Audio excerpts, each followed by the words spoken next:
मित्रांनो नमस्कार. मुख्यमंत्री लाडकी बहीण योजनेचा 6वा हप्ता खात्यामध्ये जमा व्हायला सुरुवात झालेली आहे. आज, उद्या आणि परवा अशा 3 दिवसामध्ये हा खाता सर्व बँकेच्या खात्यांमध्ये हा हप्ता जमा होणार असल्याच्या अनेक बातम्या अनेक यूट्यूब चॅनल्सवरून प्रसिद्ध झालेल्या आहेत.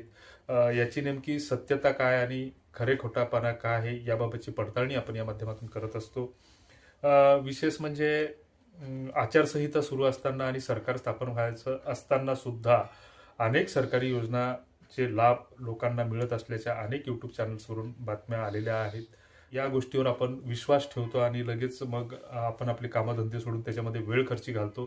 तर याची नेमकी सत्यता काय असते आणि याबाबतची पुढची क्लिप तुम्ही बघा. हे आज 12 वाजता लाडक्या बहिणींना 1500च्या ऐवजी 2100 रुपये देण्याचा आमचा संकल्प आहे. महिलांना 2100 रुपये मिळणे सुरू. डिसेंबरचा लाडक्या बहिणीचा 6वा हप्ता खात्यात जमा व्हायला सुरुवात.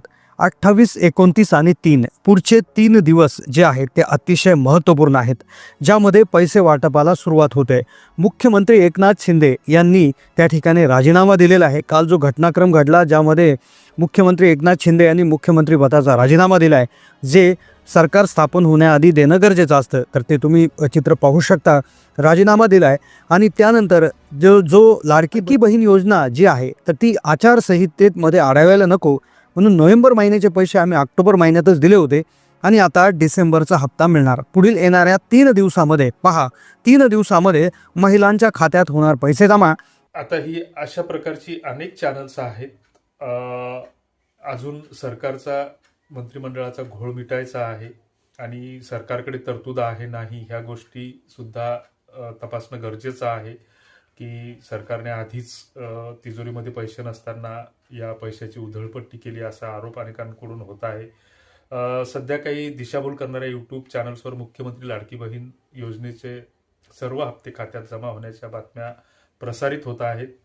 तर अशा खोट्या बातम्या देणाऱ्या चॅनलचा आपण खाली जो शेअरच्या शेजारी जे काही बटन असतं स्क्रोल केल्याच्या नंतर तर त्याच्यामध्ये रिपोर्टचं एक बटन असते, मिस इन्फॉर्मेशन म्हणून आपण त्याची तक्रार केली पाहिजे. नाहीतर मग ह्या लोकांना असाच वाव मिळत असतो आणि तुमची आमची गोरगरीब सामान्य लोकांची यातून दिशाभूल होत असते, फसवणूक होत असते, एक प्रकारची भावनिक फसवणूक होत असते. ज्यामध्ये जी काही अधिकृत माहिती आहे तर या माहितीनुसार जे काही नोव्हेंबरमध्ये निवडणुका होणार होत्या त्या निवडणुकांमध्ये आचारसंहितेत हा पैसे वाटप करता येणार नाहीत म्हणून ऑक्टोबरमध्येच इन ॲडव्हान्स ते पैसे वितरित करण्यात आले. डिसेंबरचा हप्ता अजून पेड व्हायचा आहे, मात्र 6वा हप्ता नोव्हेंबर महिन्यात वितरित करण्यात येणार असल्याचे त्यावेळेचे मुख्यमंत्री एकनाथ शिंदे यांनी जाहीर केले होते. तथापि डिसेंबरच्या हप्त्यासंदर्भात अद्याप ठोस निर्णय किंवा सार्वजनिक अशी घोषणा झालेली नाही. योजनेशी संबंधित विश्वासार्ह माहिती मिळवण्यासाठी आपण सरकारी पोर्टलचा किंवा जे काही रेप्युटेड न्यूजपेपर आहेत, जे विश्वासपात्र न्यूज चॅनल्स आहेत किंवा न्यूज पोर्टल आहेत, तर अशांच्याच बातम्या आपण तपासल्या पाहिजे. तर आमच्या माहितीप्रमाणे सध्या तरी असे कुठलेही पैसे जमा झाल्याची सरकारची अधिकृत घोषणा दिसत नाहीये तुर्तास.